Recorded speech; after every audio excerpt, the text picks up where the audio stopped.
Estamos en el versículo 23 del capítulo 5 de Juan.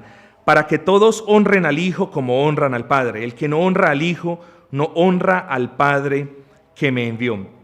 Esto es parte de un discurso maravilloso de nuestro Señor Jesucristo, respondiéndole a los fariseos. ¿Y por qué el Señor les respondió a los fariseos? Porque los fariseos le habían acusado en esencial de dos cosas. La primera de las cosas es, había nuestro Señor sido acusado por romper las costumbres del día de reposo. ¿Por qué? Porque el Señor se dirigió hacia Jerusalén, estaba en Jerusalén, y dentro de Jerusalén había allí un pozo, había allí un estanque, una piscina, por así decirlo. Y allí habían cojos, ciegos y paralíticos. Pues bien, de manera soberana el Señor fijó sus ojos en alguien. Los fijó de manera soberana y le dijo las gloriosas palabras: ¿quieres ser sano? Obviamente el Señor, por lo que sucede más adelante, lo sanó de tal mal.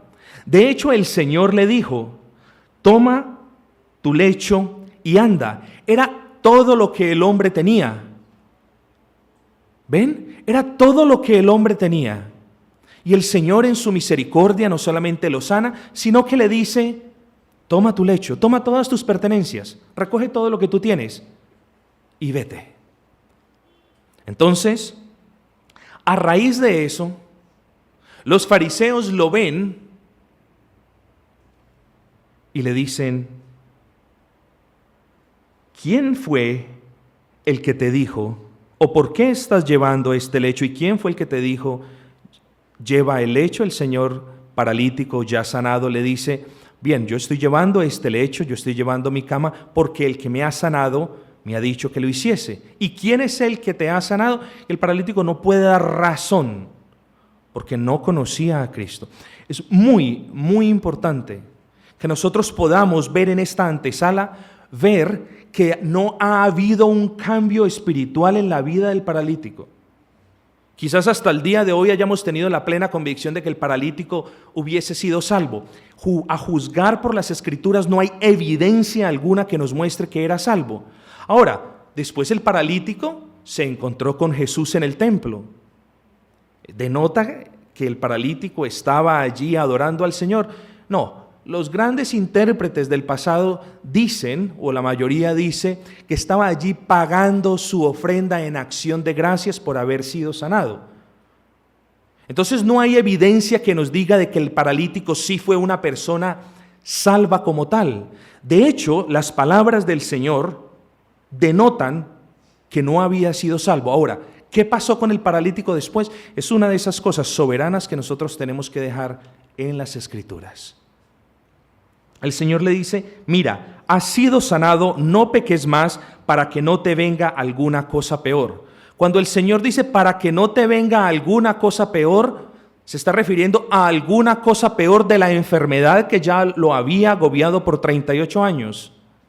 El Señor no se estaba refiriendo para que no te venga una enfermedad peor que esa y para que no quedes tuerto. No. El Señor se refería específicamente a algo peor que es estar paralítico por 38 años.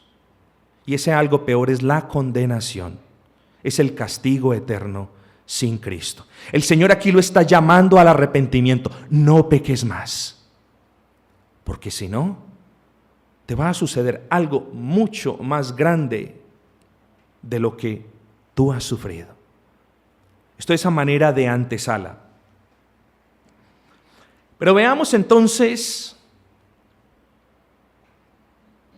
la razón por la cual los judíos perseguían a Jesús. Los judíos perseguían a Jesús aquí, como les dije, por dos razones. La primera, porque el Señor estaba, de acuerdo con su perspectiva, quebrantando el día de reposo. ¿Estaba quebrantando el Señor el día de reposo? No, queridos amigos. El Señor no estaba quebrantando el día de reposo. Estaba ejerciendo misericordia en el día de reposo. Estaba quebrantando el día de reposo para los judíos porque los judíos habían hecho del día de reposo, más que un acto de misericordia y de entrega y de servicio al Señor, lo habían hecho un listado de cosas que las personas tenían que hacer. Y ahí es donde tenemos que tener mucha atención, porque guardar el día de reposo no es legalismo. Lo que es legalismo es creer que hacer cosas una tras otra en un día de reposo nos va a dar la salvación. Vamos a darle gloria al Señor por todos los inconvenientes que hasta el día de hoy no han pasado, pero continúan pasando.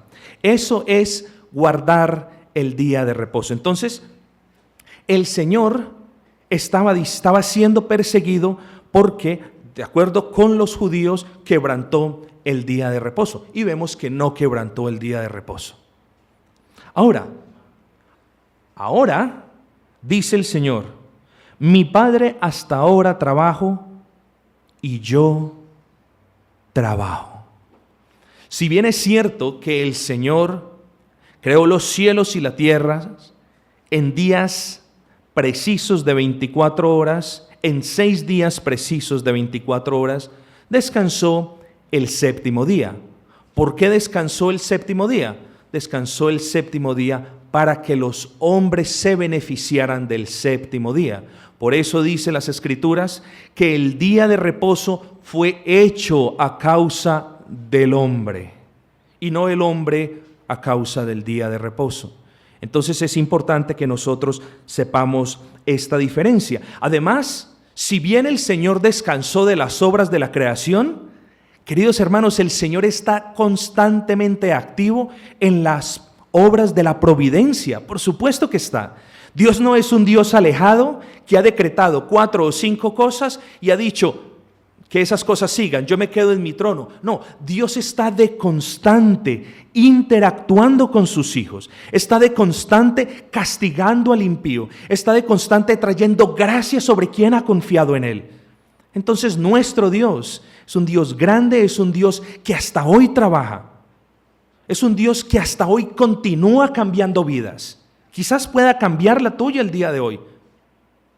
Es un Dios que hasta hoy continúa trayendo personas, recibiendo personas en el paraíso. Es un Dios quien todavía da permiso de que su palabra sea publicada de una manera libre, por así decirlo. ¿No es grande nuestro Dios? Claro que es grande nuestro Señor. Y el Señor dice, mi Padre hasta ahora trabaja. ¿Qué ha dicho ahora nuestro Señor? Y esa es la segunda razón por la cual los judíos se ensañaron contra nuestro Señor. Porque ahora, no solamente de acuerdo con la perspectiva errada de los judíos, porque hasta ahora quebrantaba el día de reposo, sino que también ahora se había hecho como Dios. ¿Ven? Porque mi Padre, cuando Cristo dice mi Padre, no lo diga, hermanos, no caigamos en el error de creer que cuando Cristo, nuestro Señor, está diciendo mi Padre Celestial, nosotros podemos interpretar esas palabras como cuando nosotros le decimos a nuestros padres padre o madre. No. Es una relación filial que se nos permite ver en las Escrituras, pero es una relación eterna y perfecta desde la eternidad pasada. Entonces nosotros no podemos decir que cuando Cristo se refiere a Jehová como Padre es porque Cristo es menor y el Padre tiene mayor autoridad. No, esa es la economía de la redención. Esa es el objetivo. Esas son las labores que cumple cada uno de los miembros de la Trinidad dentro de la redención. Porque Cristo es Dios, porque el Espíritu Santo es Dios, porque Dios Padre es Dios. Tienen una misma esencia, eterna, perfecta e indivisible e inseparable. Entonces ahora los judíos estaban ensañados contra nuestro Señor por estas cuestiones, porque quebrantaban el día de reposo y ahora porque Cristo se hacía igual a Dios. Y yo creo que entre nosotros quizás haya un ladrón Quizás entre nosotros hay un ladrón. Quizás tú seas ladrón. Quizás tu vida le roba la gloria y la honra a Cristo. Y vamos a probar en las Escrituras, por las Escrituras, no solamente que una persona puede ser ladrona y que una persona, por la gracia del Señor, puede ofrendarle al Señor, a nuestro Señor Jesucristo, todo honor y toda gloria, porque a Él le pertenecen, hermanos. ¿Eres tú ladrón de la honra del Señor? Versículo 23, para que todos honren al Hijo como honran al Padre. ¿Honras tú a Dios Padre más que a Dios Hijo? Muchas personas podrán argumentar, no, yo creo en Dios. Yo creo en Dios y sí, creo en Cristo. ¿Tú crees en Dios pero crees en Cristo? Es imposible que tú creas que hay un Dios en los cielos si no has puesto tu confianza en un Cristo que ha descendido a la tierra. Es imposible que tú le digas dar o creas darle la gloria a un Dios en los cielos cuando no honras a un Dios que se ha hecho hombre y ha vivido entre nosotros y hemos visto su gloria como gloria del unigénito del Padre. Amigos, el que no honra a Cristo no honra a Dios. El que no confía en Cristo no está confiando en Dios. Y es importante que nosotros entonces de una vez por todas dejemos claro ese punto. No, yo honro a Dios, yo amo a Dios. Y claro, Cristo, pero Cristo es menor que el Padre. No, Cristo es Dios. Está a la misma par de Dios. No hay dentro del Dios una divisibilidad. En el momento en que una persona diga que Dios Padre tiene más autoridad que Dios Hijo, está creando una división dentro de algo que es eterno e indivisible, que es la esencia santa de la Trinidad. Dios Padre, Dios Hijo y Dios Espíritu Santo es un solo Dios y no hay diferencias dentro de esa esencia divina. Por tanto, el que no ama a Cristo no puede amar a Dios Padre. El que no confía en Cristo para su salvación no puede ser salvo. ¿No es esa una gran prueba de que solamente en Cristo y en nadie más que en Cristo hay salvación? Las personas, cuando uno les pregunta, ¿tú vas a ir al cielo? Sí, yo he creído en Dios. Bueno, en el peor de los casos dicen, yo he creído en otras personas, o en otras entidades, o en otros seres, o en otras imágenes. Ese es en el peor de los casos. En el mejor quizás dicen, yo he creído en Dios y voy al cielo. Y tú preguntas, ¿tú has creído en Dios? ¿Qué es creer en Dios para ti para alcanzar la salvación? Si no han creído en Cristo Jesús, en ese Dios hecho carne, a quien Dios Padre le ha encomendado la labor de ejecutar la redención, no puede haber salvación. Si una persona dice, yo creo mucho en Dios y creo mucho en Dios y soy muy devota del Señor y Dios Jehová por aquí, Jehová por allá, y aprovecho para hablar de los testigos de Jehová, y Jehová aquí, yo amo a Jehová y amo a mi Padre Celestial, y se la pasan blasfemando, mencionando el nombre del Señor en vano. Si esas personas no ponen su confianza en Cristo Jesús y no lo honran como Dios, no hay salvación para ellos. Lo que no puede suceder es esto, que haya un testigo de Jehová que esté dentro de la secta de los testigos de Jehová, que permanezca allí diciendo amar a Dios, exaltar a Dios, creer en Dios para salvación. No puede haber una salvación dentro de un testigo de Jehová. No la puede haber. Lo que puede hacer el Señor es que el Señor lo convenza de su error, lo saque y comience a obrar y lo traiga a salvación. Pero dentro de la secta de los testigos de Jehová no puede haber salvación. ¿Por qué? Porque el testigo de Jehová no cree que Cristo es Dios. No honra a Cristo, versículo 23, como honran al Padre. ¿No lo dice el versículo 23 claro? Para que todos honren al Hijo como honran al Padre. En el original griego significa de la misma manera, con la misma intensidad. Entonces tengamos esto en cuenta. Versículo 17. Y Jesús le respondió: mi Padre hasta ahora trabaja y yo trabajo. El Señor les está diciendo: mírenme a mí, mi Padre trabaja y yo también trabajo. Yo tengo la misma esencia, soy el Hijo de Dios, tengo la misma esencia que tiene Dios Padre. Soy el Hijo de Dios. Yo tengo la autoridad que tiene Dios Padre. Esto nos dice el versículo 17 y el versículo 18. Ahora, es bastante importante que nosotros nos hagamos cómo vemos a Cristo el día de hoy. ¿Lo vemos como un mero profeta? ¿Lo vemos como el Hijo de Dios, pero no lo vemos como Dios?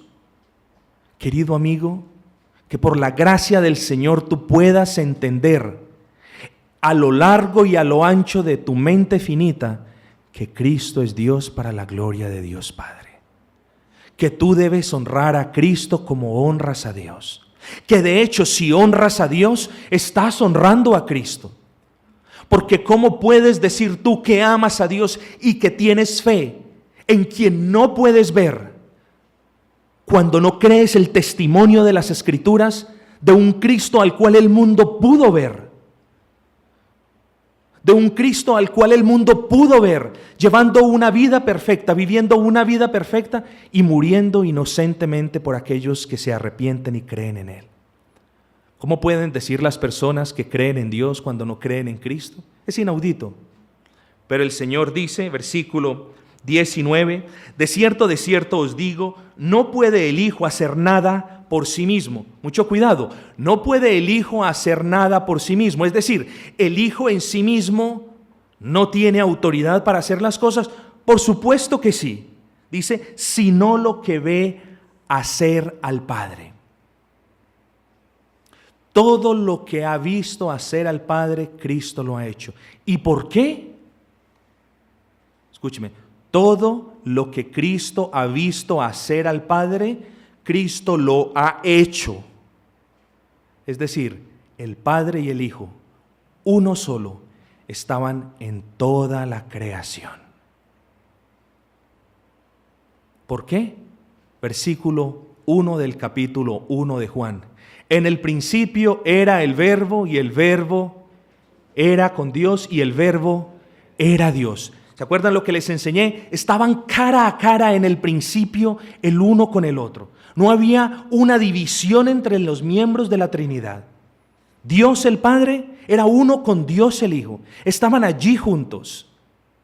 Entonces aquí el Señor dice, no puedo hacer nada sino lo que he visto hacer del Padre. Es decir, somos iguales en esencia. Y a causa que somos iguales en esencia, yo puedo hacer todo lo que el Padre hace. ¿Por qué? Porque somos uno solo. Hermanos, ese misterio de la Trinidad, gran misterio de la Trinidad, nuestras mentes no lo pueden comprender. Pero tan siquiera nosotros entendemos, si tan siquiera nosotros podemos comprender que Cristo es Dios y que tiene la autoridad, la misma que tiene Dios, para hacer obras, bástenos con eso. Y dice el versículo 20, porque el Padre ama al Hijo y le muestra todas las cosas que Él hace, y mayores obras que estas le mostrará. ¿Mayores obras que esta? ¿De qué obra está hablando en particular? De lo que había acabado de hacer con la persona que estaba seca, con el paralítico, con el tullido. Mayores obras que esta. Los judíos atacaban al Señor porque había sanado un paralítico. Los judíos atacaban al Señor porque había violado el día de reposo. Pues ahora el Señor les dice, ustedes no han visto nada. Mayores obras que esa haré, tanto en poder como en autoridad. Mayores en poder, porque ahora lo que ustedes han visto de la sanidad del paralítico, eso no es nada comparado con lo que les voy a decir a continuación. Y ya venimos a ese versículo. Mayores en autoridad, porque vuestra fe está en el cumplimiento de la ley ceremonial y no saben que en mí se cumple la ley ceremonial para que vosotros no tengáis que cumplirla. ¿No es eso hermoso, hermanos? Mayores obras veráis, le dice nuestro Señor a los judíos. Vamos a hablar específicamente entonces cuáles son esas mayores obras. Y cuando vamos a ver esas obras mayores, lo único que nuestros débiles corazones pueden hacer es darle gracias porque es Dios. Es darle gracias porque Él tiene el poder omnipotente que hay en Dios. Es honrarle como honramos a Dios. Es lo único que nuestro débil corazón puede hacer, pero que lo podamos hacer por la gracia del Señor, porque estas palabras deben penetrar nuestros corazones con estas grandes verdades. Miremos entonces cuáles son esas grandes obras. Veamos esta verdad. Porque como el Padre levanta a los muertos y les da vida. Esa es una de las dos grandes obras que verían los judíos y que vemos nosotros el día de hoy. Porque como el Padre levanta a los muertos y les da vida. Y vamos solamente a manera de relación a mirar en la primera parte del versículo 26. Porque como el Padre tiene vida en sí mismo. Entonces miremos, primera parte del versículo 21 con primera parte del versículo 26 y enlacémoslos para que nos den entonces esta gran verdad. A razón, versículo 26, de que el Padre tiene vida en sí mismo, podemos concluir, entonces el Padre tiene la potestad de dar vida a quien Él quiere. ¿Estamos de acuerdo hasta ahí, cierto? Bueno, miremos entonces lo maravilloso de esta aseveración de la palabra en lo que respecta a nuestro Señor Jesucristo. Segunda parte del versículo 26. Así también ha dado al Hijo tener vida en sí mismo. Nosotros no tenemos vida en nosotros mismos. Toda la vida nuestra depende de la fuente de vida que es Dios. Solamente en la fuente de vida hay vida en sí mismo. Cuando una fuente brota, nosotros podemos tomar de esa agua. Podemos decir, me he refrescado con el agua de la fuente, pero no podemos decir, yo tengo ahora el agua de la fuente que hace que yo no tenga sed. No, es la fuente quien en sí misma tiene la potestad o la virtud de emanar el agua. Pues bien, en el versículo 26 nos dice, el Padre tiene vida en sí mismo y por eso da vida, y también dice, y el Hijo tiene vida en sí mismo. Y nos regresamos a la segunda parte del versículo 21. Y por esa razón, porque el Hijo también tiene vida en sí mismo, así también el Hijo a los que quiere da vida. Qué hermosa es la palabra del Señor. Y qué claro habla a nuestros corazones. Y qué claro es entonces para nosotros entender que Cristo Jesús, siendo la segunda persona de la Trinidad, no es menor que el Padre, es Dios mismo. Y qué grande para nosotros es comprender que no hay salvación sino a través de Cristo.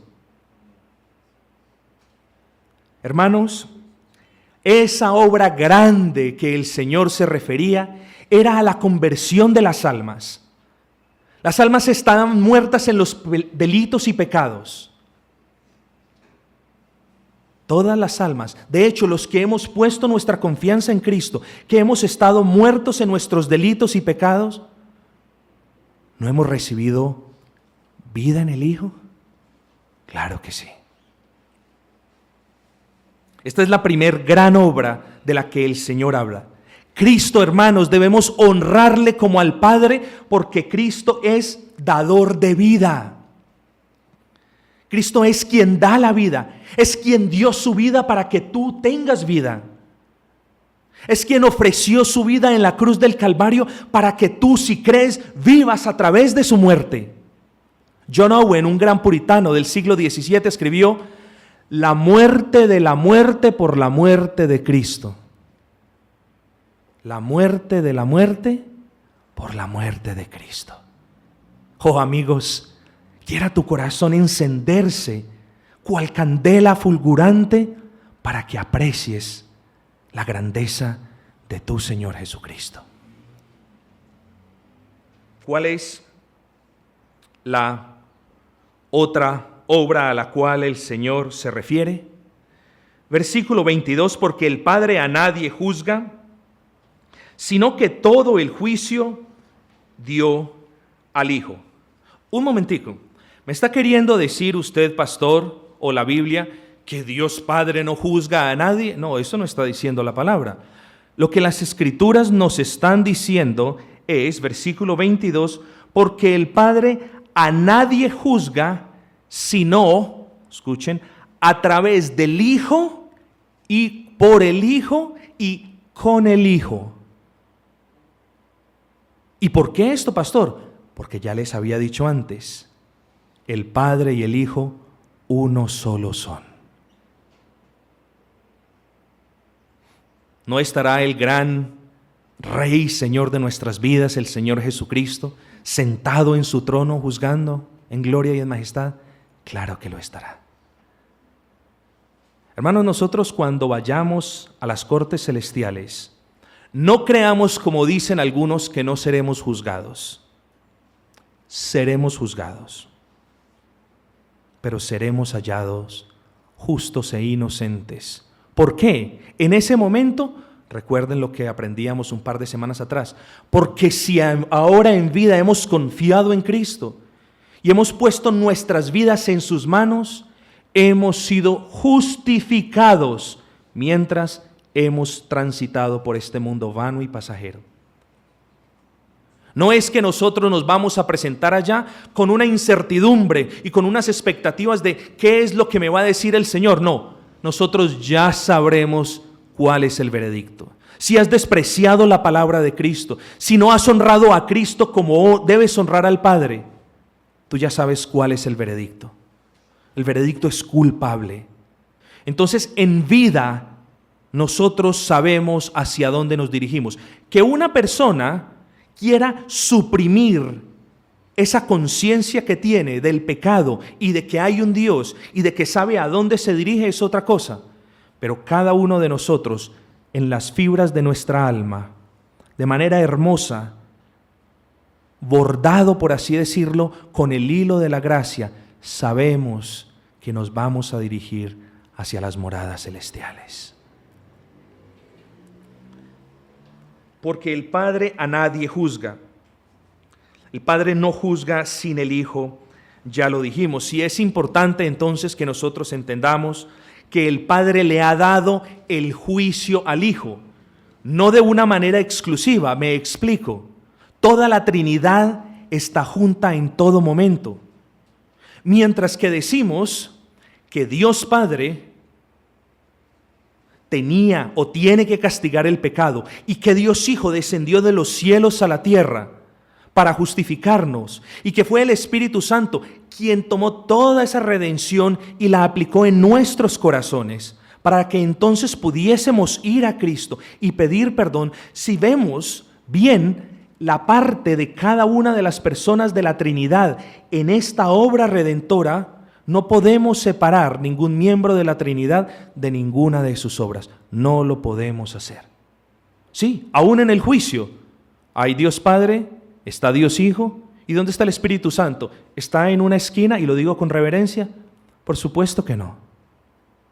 La Trinidad, the Godhead, como dicen en inglés, que es un nombre mucho más significativo que el español, la cabeza de la Trinidad, la esencia santa, estará perfectamente presente en la persona de Jesucristo cuando se siente a juzgar. Entonces, entendamos este versículo 22. Cuando decimos el Señor Jesucristo fue el creador, por supuesto que el Señor Jesucristo con su palabra creó todo. Pero el Señor Jesucristo estaba lejos del Padre, no, estaban cara a cara. Entonces era el Dios que creó a través de nuestro Señor Jesucristo por voluntad expresa de Dios Padre. Es un solo Dios. Espero no estarlos confundiendo, solamente son verdades que son necesarias a aclararlas. Entonces, no es que un miembro de la Trinidad juzgue y el otro se siente y el otro haga, no.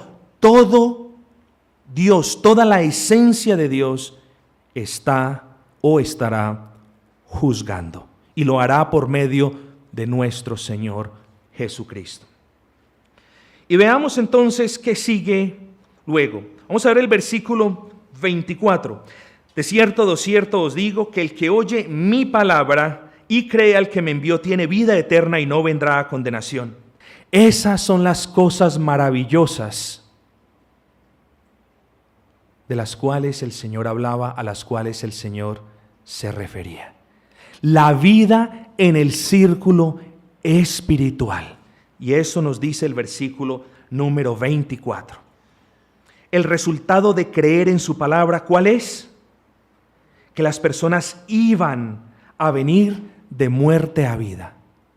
¿Por qué? Porque el Señor es Dios omnipotente y puede dar vida a quien quiere. Hermanos, el que oye la palabra de Cristo, venga confiado y créale a Él, porque Cristo es Dios, porque Cristo es Señor, porque Cristo es fuente de vida, porque Cristo tiene vida en sí mismo. El que oiga la palabra de Cristo, confíe en Cristo. Venga a Él, porque no tendrá condenación. ¿Qué otra obra el Señor iba a realizar? Vamos a ver la resurrección espiritual en el tiempo presente. Versículo 25. De cierto os digo, viene la hora. Escúchenme bien, o escuchen la palabra, viene la hora. Y utiliza la misma partícula que utilizó cuando estaba hablando con la mujer samaritana. Viene la hora, y ahora es. Es en este momento, cuando los muertos, aquellos que están muertos en los delitos y pecados, aquellos que están muertos, destituidos de la gracia y la gloria del Señor, donde las personas están vivas en el cuerpo, pero están muertas en su espíritu, aquellas personas oirán la voz del Evangelio, oirán las buenas nuevas del Señor Jesucristo, oirán mis palabras y se levantarán y vivirán. Versículo 25 nos habla de esa resurrección en el tiempo presente. Versículo 28 y 29, no os maravilléis de esto, porque vendrá la hora cuando todos los que están en los sepulcros oirán su voz. Miren la otra resurrección. Esta es la resurrección corporal. Entonces el Señor se refiere aquí a los dos tipos de resurrección. A la resurrección del alma, en el versículo 25, y a la resurrección del cuerpo, en el versículo 28 y 29. Porque vendrá otra resurrección, donde Cristo no vendrá más como el Cordero manso y sin mancha, no vendrá más como a traer salvación, sino vendrá como Dios soberano y eterno a traer juicio. Si tú no puedes ver a Cristo como Dios, estás perdido, amigo. Si tú no puedes ver a Cristo como juez supremo, estás perdido. Y cuánto me entristece el gran grado de familiaridad con que muchos llamados creyentes estén tratando a nuestro Señor Jesucristo hoy en día. Hay un pastor, y obviamente voy a ser muy cuidadoso, el hecho de que esté en Norteamérica no representa a todos los norteamericanos como tal, ni a todos los evangélicos norteamericanos. Hay un pastor en Inglaterra llamado Mark Driscoll. Este hombre es un pillo, este hombre es un irreverente, este hombre pone en sus labios la palabra del Señor Jesucristo y la mezcla con incitaciones de carácter sexual. Este hombre mienta el nombre del Señor Jesucristo como hablándole a un animal. Y la iglesia está llena y se llaman reformados. Amigos, tengamos mucho cuidado y prestemos mucha atención, porque el nombre de Cristo no es cualquier otro nombre con el que tú te puedas dar palmadas en las espaldas. Si bien Cristo se hizo hombre para restablecer o para entablar una comunión entre aquellas personas que estaban muertas en los delitos y pecados y acercarlos al Dios vivo y santo. Si bien el Señor lo hizo, si bien a través del Señor Jesucristo, nosotros siendo desposeídos y pobres sin nada, nos hizo coherederos consigo de esa gloria eterna que hemos de recibir. Si bien el Señor ha hecho todo esto, no pensemos que tenemos el derecho de decirle, como muchos le dicen, Chuchito o Jesucito o Jesús. No, es el Señor Jesucristo, es el Dios encarnado, es el Señor de señores, es el Dios de dioses. Ese es Cristo, hermanos. No se maravillen, o más bien no cesen de maravillarse, porque ya les he dicho cuáles son las grandes obras que iba a hacer. No cesen de maravillarse, parece decirles el Señor aquí, porque les voy a decir otra cosa, dice el Señor, para que aún se maravillen más. Si se han maravillado de que yo tengo potestad sobre el día de reposo, y de hecho fue el Señor Jesucristo quien cambió el día de reposo al primer día de la semana.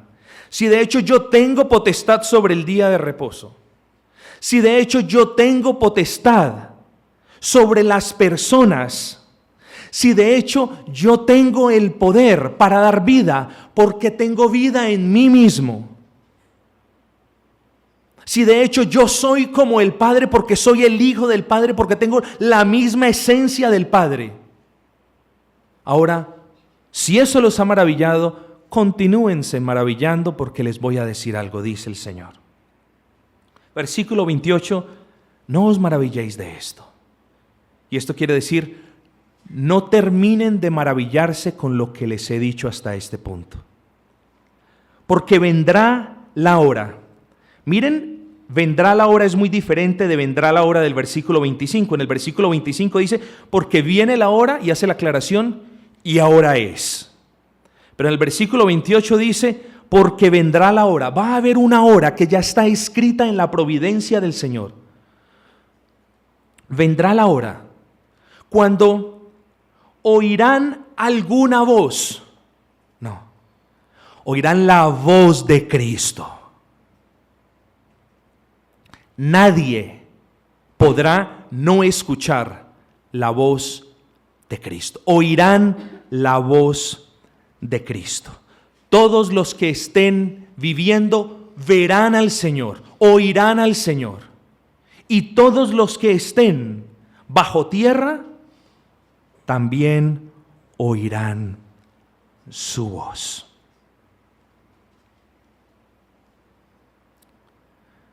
Al principio de la predicación comenzamos diciendo que aquí quizás habían ladrones. ¿Le robas tú lo que le pertenece a Cristo? ¿Le robas tú la gloria, el señorío, lo excelso de su ser? ¿Se lo robas tú creyendo que estás honrando a Dios Padre cuando le estás robando la alabanza y la gloria a nuestro Señor Jesucristo? Versículo 29, y los que hicieron lo bueno saldrán a resurrección de vida, y los que hicieron lo malo, o más los que hicieron lo malo, a resurrección de condenación. Los que hicieron lo malo, los ladrones que le robaron la gloria, el honor y la alabanza a Cristo. Los ignorantes, los que no conocieron la dádiva de Dios a través de Cristo Jesús. Los rebeldes, esos son los que hacen lo malo. Los rebeldes, los que oyeron la palabra y no abrazaron la luz, sino que decidieron estar en las tinieblas. Los desagradecidos, los que decidieron taparse los oídos para no escuchar la voz del Señor. Esos son los que hicieron lo malo. Los que rechazaron a Cristo, los que rechazaron su palabra, los que no creyeron en Cristo como Dios supremo y soberano, los que no creyeron en Cristo como dador de vida, como fuente de vida. ¿Estás tú dentro de esta lista? Esto no significa los que hicieron lo malo. Los que robaron, o los que tiraron una basura, o los que se portaron mal con papá y mamá. No, los que hicieron lo malo, los que hicieron las cosas que le desagradan al Señor para salvación. Pero los que hicieron lo bueno. ¿Has hecho tú lo bueno?